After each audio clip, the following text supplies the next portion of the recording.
सियावर रामचंद्र की, सियावर रामचंद्र की, सियावर रामचंद्र की, सियावर रामचंद्र की।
राज्य अभिषेक लगभग संपन्न होने वाला है,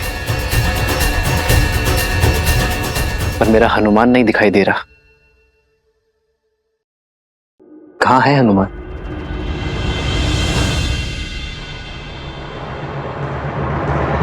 लाल देह लाली लसे अरुधरि लाल लगू, वज्र देह दानव तलत, जय जय जय कपीसू।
इसे अपने मस्तक पर धारण करने से श्री राम की आयु बढ़ती है, मन में उनके लिए प्रेम बढ़ता है और समाज में उनकी प्रतिष्ठा।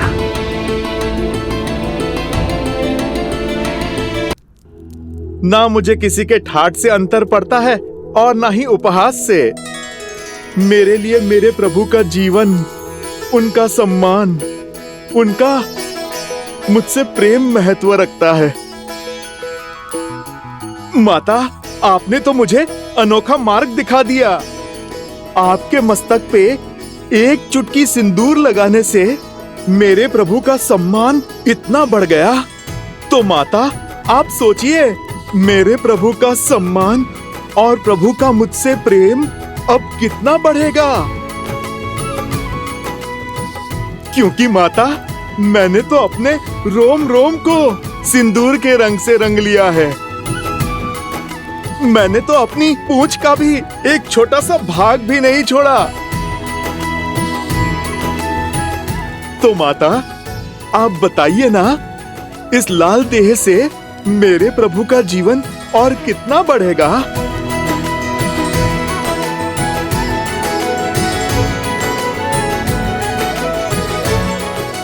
तुम्हारा प्रेम, तुम्हारी श्रद्धा, समर्पण अनंत है, अमर है हनुमान।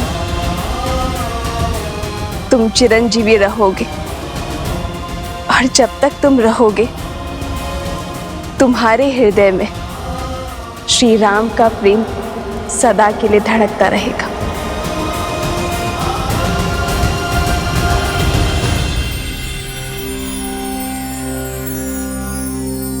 श्री गुरु चरण सरोज रज निज मनु मुकुरु सुधारी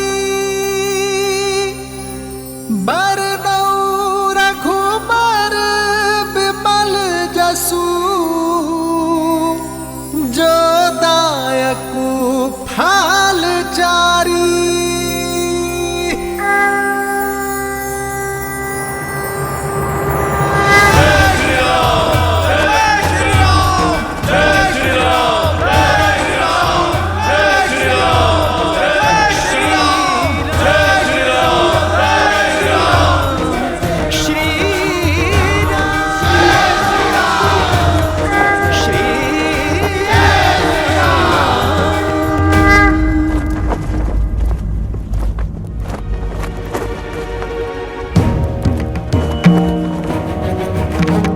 इस राज्य अभिषेक के समय की कुंडली में यह स्पष्ट है कि एक महाअसुरी शक्ति अयोध्या में प्रवेश करने वाली है।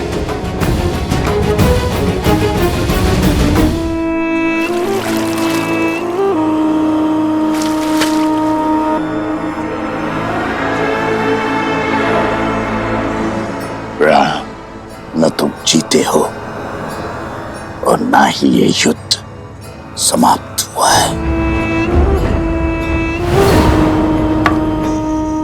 युद्ध तो अब पूरी तरह आरंभ हुआ है। मैं तन पर वार नहीं करूंगा राम, मैं मन में घुसकर वार करूंगा। बोलो, कैसे करोगे मेरा संहार? रावण की नाभि का अमृत सूख गया, किंतु प्रजा के मन के विचारों का मैल कभी नहीं सूखता। उसका सामना कैसे करोगे? कैसे करोगे अयोध्या की प्रजा का सामना राम?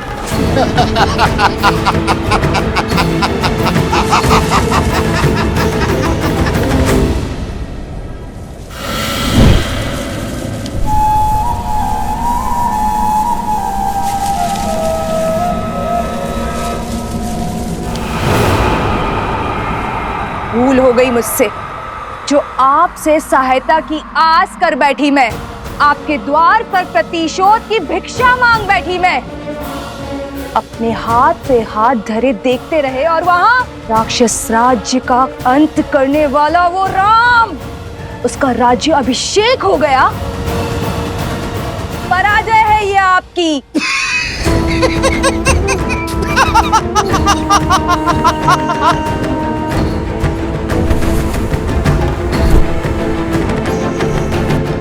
मैं जितना अधिक पराजित होता हूं,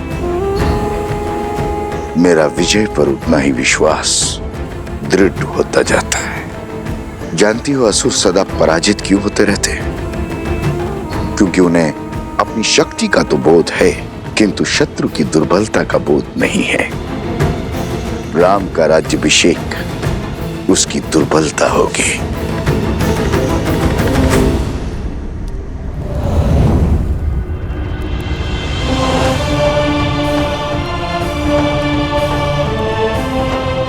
प्रणाम आचार्य। प्रणाम महर्षि।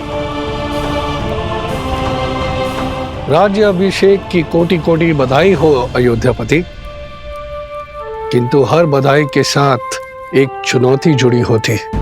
आपने पापियों का संहार तो किया, पाप का नहीं।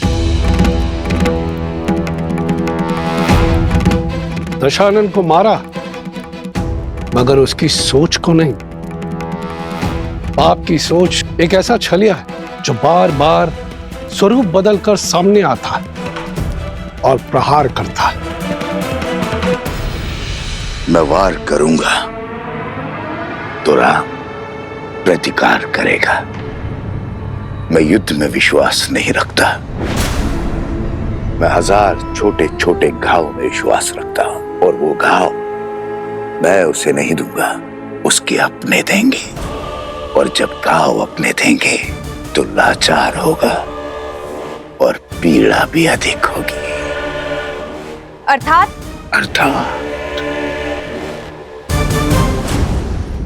जब शत्रु वार करता है तो व्यक्ति दिल मिलाकर उसका प्रतिकार करता है, किंतु जब संतान वार करती है तो व्यक्ति घुट घुट कर मरता है। अयोध्या की प्रजा को संतान मानता है ना राम। अब यही प्रजा उस पर वार करेगी। जिसने रावण से लंका का युद्ध जीत लिया वो अयोध्या की प्रजा से युद्ध नहीं कर पाएगा।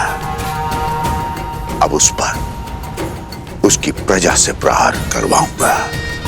अयोध्या के भीतर एक युद्ध होगा जिसे अयोध्या हार जाएगी। अयोध्या की प्रजा के मन में इतना विष घोल दूंगा जिसे राम तो क्या महादेव भी नहीं काट पाएंगे। रावण महान शिव भक्त था, ज्ञान का सागर था, किंतु वो राक्षस सुमाली की राक्षसी वृत्तियों से जन्मा था। राक्षस सुमाली के अन्य पुत्र भी हैं श्री राम, जिनमें न रावण सा तप है और न ही ज्ञान है, तो केवल कुटिलता। क्षमा करें महर्षि, अयोध्या के उत्तर की ओर भरत भैया है, पूर्व की ओर लक्ष्मण भैया और पश्चिम की ओर मैं, और दक्षिण की ओर हनुमान जी हैं। हम 4 बलशाली अयोध्या के द्वारपाल हैं। हमारे होते अयोध्या को किसका भय? पांव पर पादुका पहनने से बाहर के कष्ट से बचा तो जा सकता है कुमार शत्रुघ्न, किंतु फोड़ा यदि देह के भीतर से निकले तो क्या करोगे? जब अग्नि घर के भीतर ही लगी हो तो द्वार बंद करने से कोई लाभ नहीं होगा।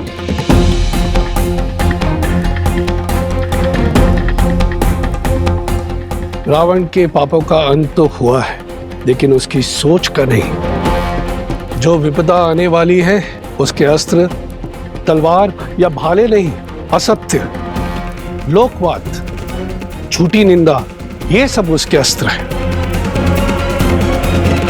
शब्द उसका ब्रह्मास्त्र है। संसार का नियम है, अगर कोई भी असत्य बार बार कहा जाए, किसी की झूठी निंदा बार बार हो, तो वो सत्य लगने लगता है। और ये मनुष्य के स्वभाव की प्रवृत्ति है कि सत्य सामने होते हुए भी वो असत्य की ओर आकर्षित हो जाता है। हर मनुष्य के भीतर छिपी बैठी है असंतोष की अग्नि, इस अस्त्र को विस्फोटक बना देती। जब तक उन्हें मेरी योजना का आभास होगा तब तक मैं उनका स्वर्ग रूपी संसार भस्म कर चुका हूंगा। मुझे आपकी रणनीति पर बिल्कुल भी विश्वास नहीं है। रावण भैया की शक्ति और साहस का 100वां अंश भी नहीं। अपने शत्रु से 2-2 हाथ करने की स्थान पर जुआरियों की भांति कुचक्र रचना से अंत नहीं होगा उस राम का। शांत प्रिय बहन, शांत। मैं जानता हूं कि तुम्हें मेरी शक्तियों पर संदेह है, इसलिए तुमने अपनी सहायता के लिए किसी और को भी बुलवाया है। कौन है वो? हाँ, मैंने सहायता के लिए निस्थल के राजा भस्कर्ण और उनके पुत्र संहादमन को बुलाया है।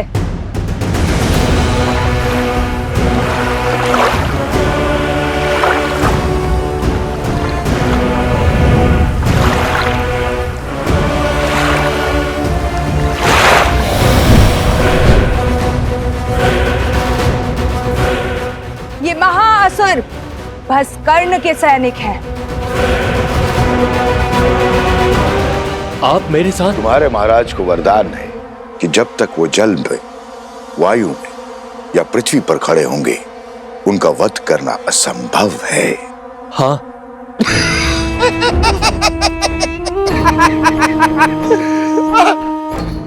जाओ करो युद्ध, किंतु एक बात स्मरण रहे, राम पर विजय केवल सहस्त्र रावण पा सकता है।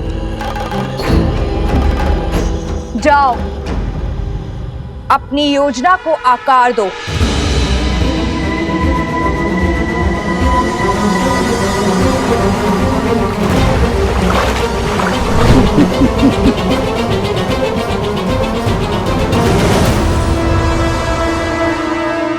शूर्पणखा, सच है क्या और भ्रम क्या है, ये प्रश्न सदा से अमर खड़ा है। सहस्त्र मुखों की सहस्त्र बातें, इनसे भला कौन लड़ा है। आप यही गाते रहो और मैं अपना कर्तव्य निभाती हूं।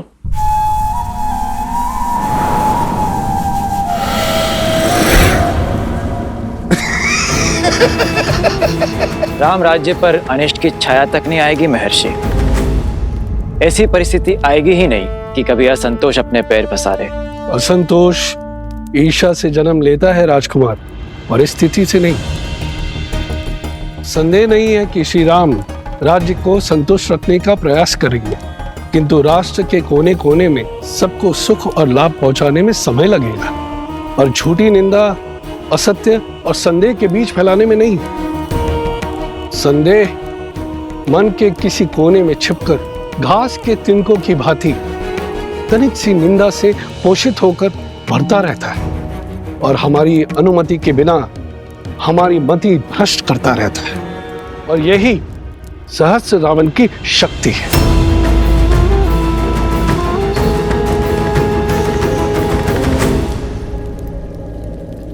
मैं राजनीति नहीं,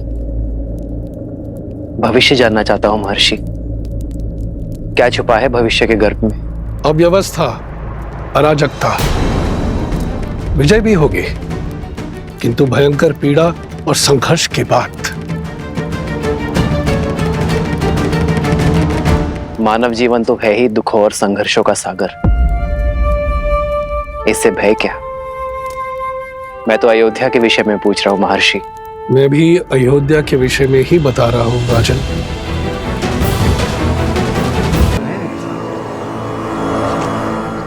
भैया सुना है श्री राम ने सागर पर सेतु बनाया था, असंभव को संभव कर दिखाया था।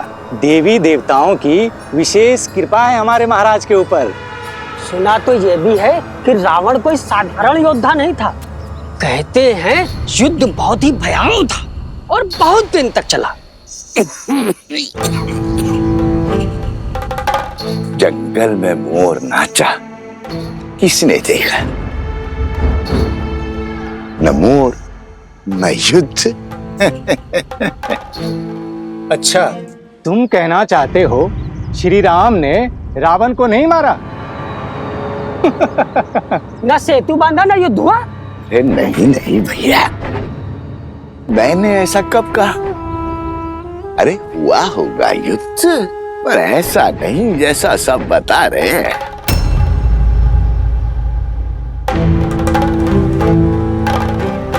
सागर तो पर्वत निगल लेते हैं, और उस पर यदि रावण इतना बलशाली था, 10 लोगों का स्वामी था, तो क्या वो सागर पर पुल बांधने देता? कदापि नहीं।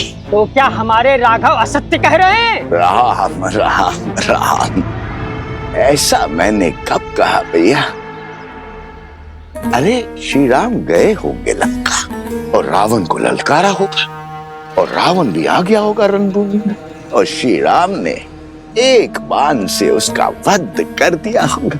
बस।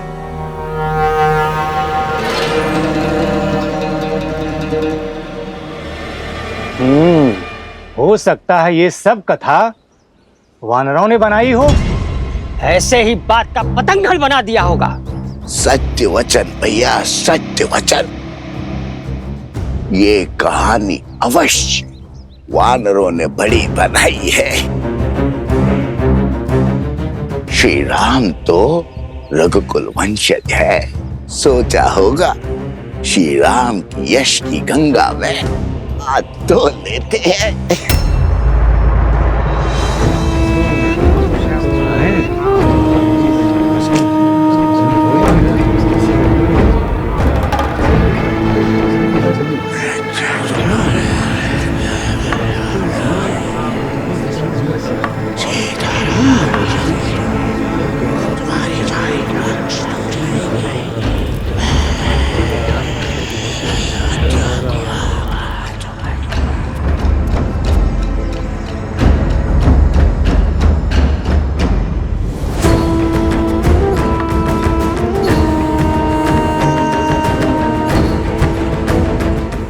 उपहास निंदा में बदलेगा और निंदा संदेह में। इस प्रकार सबके मन में संदेह रूपी सहस्त्र रावण बस जाएगा और संदेह से फैलेगा असंतोष। अब राम को मारने के लिए किसी शस्त्र की आवश्यकता नहीं।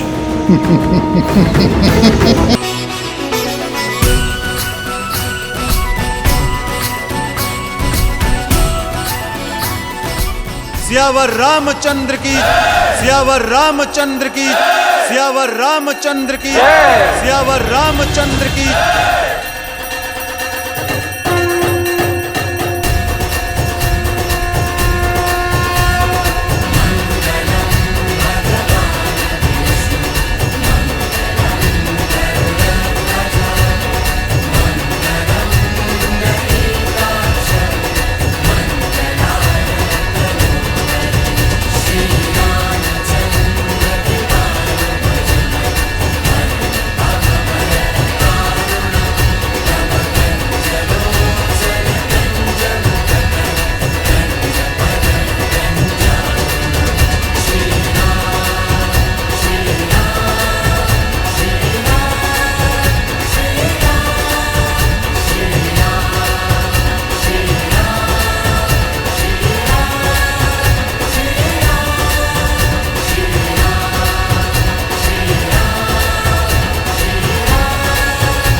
राज्य अभिषेक लगभग संपन्न होने वाला है,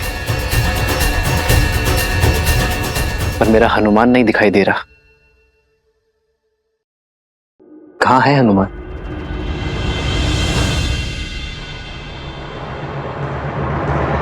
लाल देह लाली लसे अरुधरि लाल लगूर, वज्र देह दानव तलत जय जय जय कपीसूर।